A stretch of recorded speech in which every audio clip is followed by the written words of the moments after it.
오늘 하나님 말씀 보시겠습니다. 마태복음 3장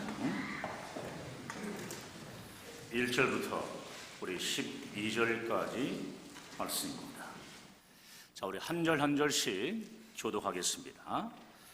그때에 세례 요한이 이르러 유대 광야에서 전파하여 말하되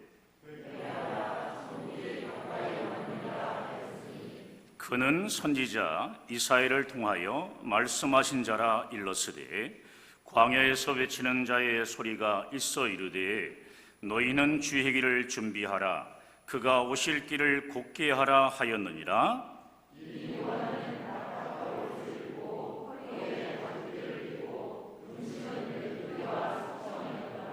이때에 예루살렘과 온 유대와 요단강 사방에서 다 그에게 나아와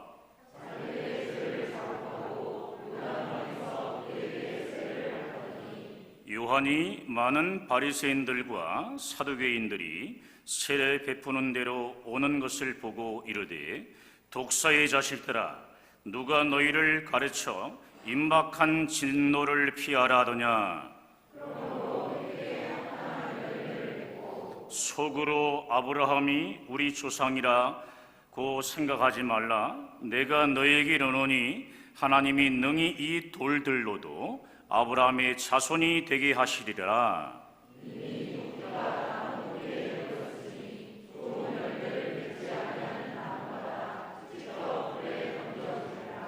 나는 너희로 회개하기 위하여 물로 세례를 베풀거니와 내 뒤에 오시는 이는 나보다 능력이 많으시니 나는 그의 신을 들기도 감당하지 못하겠노라.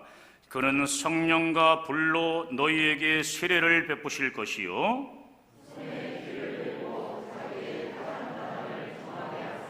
알곡은 모아 곡간에 들이고 축정이는 꺼지지 않는 불에 태우시리라. 아멘. 할렐루야. 자, 우리 서로 앞뒤적으로 기도합시다. 잘 되고 있습니다.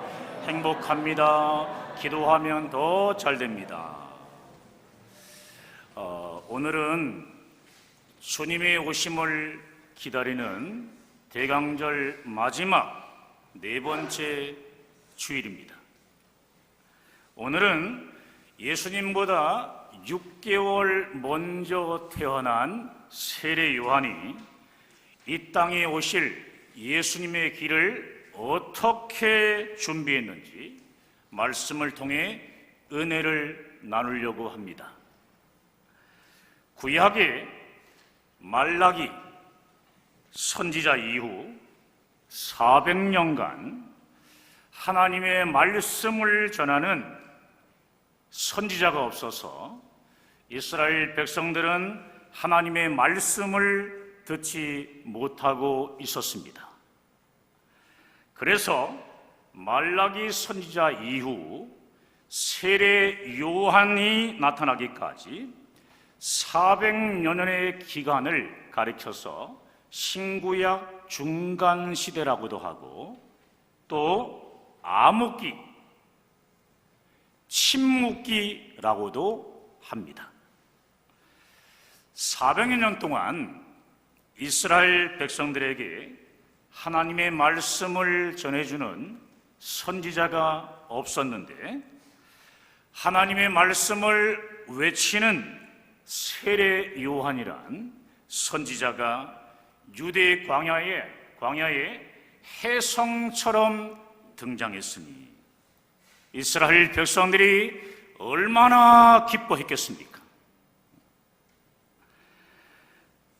구약성경 이사야 40장 3절부터 11절까지 말씀에 이미 예언된 것처럼 세례 요한은 광야에서 주의 길을 예비하라고 외치는 소리였습니다. 세례 요한은 예수님께서 오시는 길을 준비하는 선지자였습니다.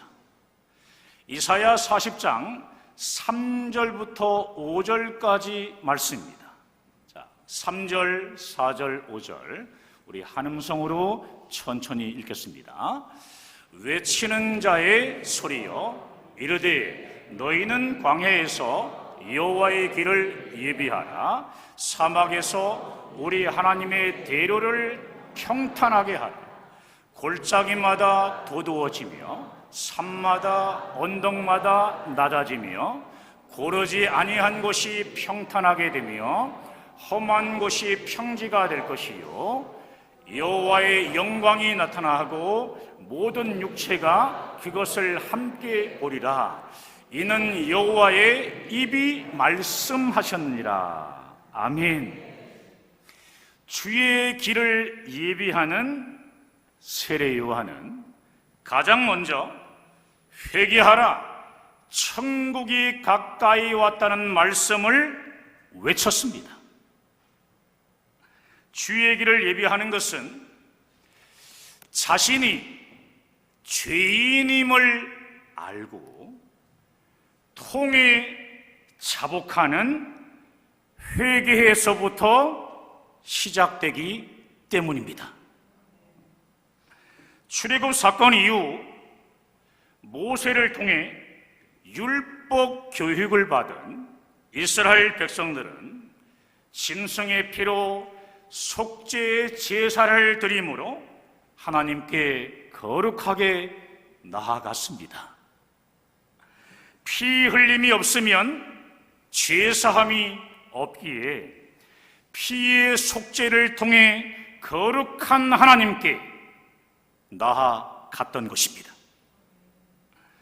그러므로 이 땅에 오신 예수님은 죄인된 우리들을 구원하시기 위해 십자가에서 속죄의 피를 흘려 주셨습니다. 예수를 믿는 자들의 죄를 거룩하게 속죄해 주신 것입니다. 용서해 주신 것입니다. 이스라엘 백성들은 회개하라는 세례 요한의 외침에 자신들의 죄를 자복하고 회개하며 요단강에서 물 세례를 받았습니다. 그런데 오늘 본문 마태복음 3장 7절과 8절을 보면 요한이 많은 바리새인들과 사두개인들이 세례를 베푸는 데로 오는 것을 보고 독사의 자식들아, 누가 너희를 가르쳐 임박한 진노를 피하라더냐? 그러므로 회개에 합당한 열매를 맺으라며 큰 소리로 외쳤습니다. 여러분, 세례 요한의 이 외침은 오늘 우리를 향해서도 경고하는 말씀입니다. 말로만 하는 회개, 그저 눈물만 흘리는 회개만 하지 말라는 거예요. 회개에 합당한 열매를 맺는 변화된 삶을 살라고 말씀하는 겁니다. 실제로 그렇게 살라는 겁니다. 사실 죄에 대한 자각과 후회는 많이 합니다. 그런데 죄에서 완전히 돌아서서 회개에 합당한 변화된 사람들은 많지 않습니다. 우리는 잘못했다고 말로만 회개하고 또 눈물만 흘리는 성도가 아니라 회개에 합당한 열매를 삶 속에서 변화된 사람들이, 변화된 성도들이 되어져야 합니다. 이것이 다시 오실 예수님의 재림을 예비하고 준비하는 성도들의 올바른 자세입니다. 오늘 본문에 이스라엘 백성들과 달리 우리는 역사 가운데 이미 오신 예수님을 나의 구주로 믿어 하나님의 자녀가 된 자들입니다. 아멘입니까? 주님이 맡겨주신 선교 사명을 끝까지 붙들고 예수님의 십자가 복음을 땅끝까지 증거하며 다시 오실 재림의 주를 소망 중에 기다리는 자들입니다. 그러기에 더욱더 회개에 합당한 열매를 맺는 변화된 성도들이 되어져야 하는 것입니다. 성경은 주의 길을 예비하는 세례 요한의 의식주에 대해서 특별히 기록하고 있는데요. 자, 오늘 본문 4절을 보겠습니다. 본문 4절입니다. 자, 함께 읽겠습니다. 이 요한은 낙타털 옷을 입고 허리에 가죽띠를 띠고 음식은 메뚜기와 석청이었더라. 아멘. 성경은 왜 세례 요한의 의식주에 대해서 특별히 기록하고 있을까요? 의식주는 사람들이 가장 중요하게 여기는 것이며 삶에서 최고의 가치로 여겨지기 때문입니다. 예수님도 마태복음 6장 31절부터 33절 말씀을 통해 의식주 문제를 말씀하셨습니다. 예수님은 무엇을 먹을까, 마실까, 입을까를 염려하지 말고 너희는 먼저 그의 나라와 의를 위하여 기도하라고 말씀하셨습니다. 무엇을 먹을까, 마실까, 입을까를 저는 삼가라고 부르는데 예수님은 삼가를 위해 무엇을 먹을까, 마실까, 입을까를 위해 기도하는 것은 세상 사람들의 가치로 살아가는 것이니 하나님 나라와 의를 구하며 살라고 말씀하셨습니다. 사랑하는 여러분, 예수님께서 하나님 나라와 의를 위한 설교를 하시면서 의식주 문제를 비교하신 것만 봐도 주님을 위한 삶을 사는 자들에게 가장 큰 시험이 있다는 겁니다. 그 시험이 무엇이냐면 의식주 문제라는 것을 말씀해 주고 있습니다. 그래서 성경은 주님이 오시는 길을 예비하고 준비하는 세례 요한의 의식주에 관한 이 삶을 특별하게 기록한 거예요. 사랑하는 여러분, 세례 요한은 어떤 삶을 살아가며 주님이 오시는 길을 예비했습니까? 한마디로 절제하는 삶을 통하여 주님이 오시는 길을 준비하고 예비했습니다. 누가복음 1장 80절에 보면 세례 요한이 거처하는 곳이 나옵니다.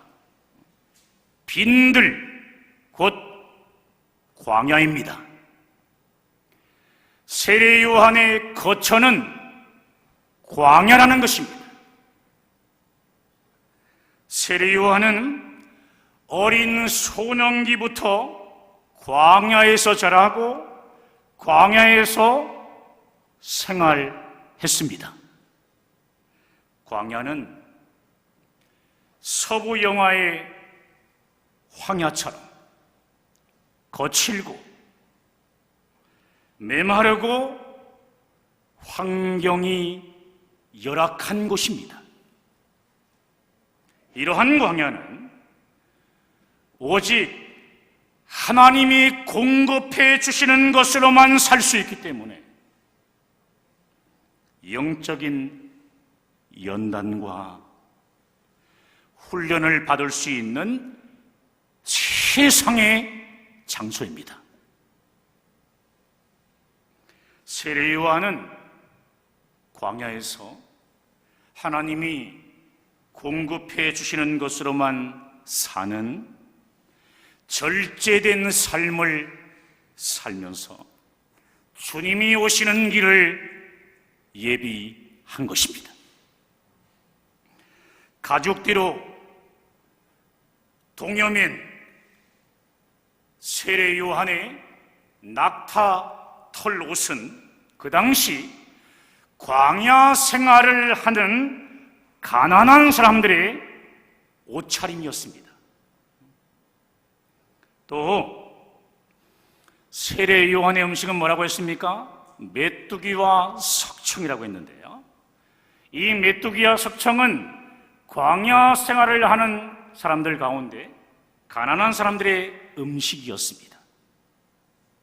이처럼 세례 요한은 절제된 의식주 생활을 하면서 주님이 오시는 길을 예비한 것입니다.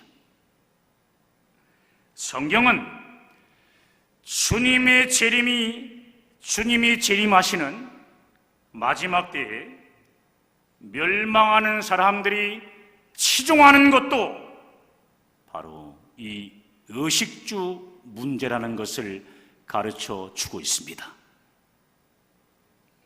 사실 요즘 사람들의 주요 관심사도 다름 아닌 의식주입니다. 의식주 문제예요. 죽을 것을, 우리가 어떤 삶을 살아갈 때 정말 좋은 것을 우리가 먹기 위해서 관심이 굉장히 집중되어 있는데, 맛있는 것을 먹기 위해서라면 몇 시간을 달려가기도 합니다. 입는 것은 어떻습니까? 겉옷은 말할 것도 없고요, 속옷도 패션이라고 합니다. 좋은 집에서 살기 위해 목숨도 거는 시대가 바로 요즘 시대입니다. 특별히 요즘은 자신의 집을 마련하는 문제가 가장 큰 사회의 이슈이자 젊은이들의 가장 큰 소망이 되어버렸습니다. 영끌이라는 말이 생겨나기까지 했는데요, 영혼까지 끌어모아서 집을 산다는 말입니다. 언젠가는 무너지고 없어질 건물에 자신의 모든 것을 쏟아붓는 참으로 안타까운 시대를 지금 우리가 살아가고 있습니다. 좋은 집에서 잘 먹고 잘 입는 것이 하나님의 축복이라고 생각하지만, 여러분, 예수 그리스도는 낮고 낮은 구유 위에 오셨다는 것을 기억하십시오. 그러므로 절제하는 삶을 사는 것이, 절제하는 삶을 살아가는 것이 오늘 주님을 예비하는 지혜로운 성도의 삶입니다. 마지막으로 세례 요한은 복음을 전하며 주님의 오시는 길을 예비하였습니다. 세례 요한은 하나님의 말씀을 전하는 선지자로 400년 만에 나타난 선지자였습니다. 그래서 그에게 수많은 사람들이 구름대처럼 몰려왔습니다. 심지어는 교만하기 짝이 없는 바리새인, 그리고 사두개인들, 또 군인들까지 몰려왔습니다. 이들을 향해 독사의 자식들아, 이렇게 꾸짖는데도 그들은 세례 요한에게 나왔습니다. 세례 요한의 인기는 하늘을 찌를 정도였습니다. 그러나 세례 요한은 교만하지 않습니다. 아주 겸손하게 예수님의 복음을 전할 뿐입니다. 당신들이 지금 나를 대단하다고 하는데 나는 세상 죄를 지고 가는 하나님의 어린 양으로 오신 그분의 신을 들기도 감당할 수 없는 자입니다. 오실 그분은 하나님의 아들이시며 우리의 구원자이십니다. 나는 물로 세례를 주지만 그분은 성령과 불로 세례를 베푸실 것이라고 증거했습니다.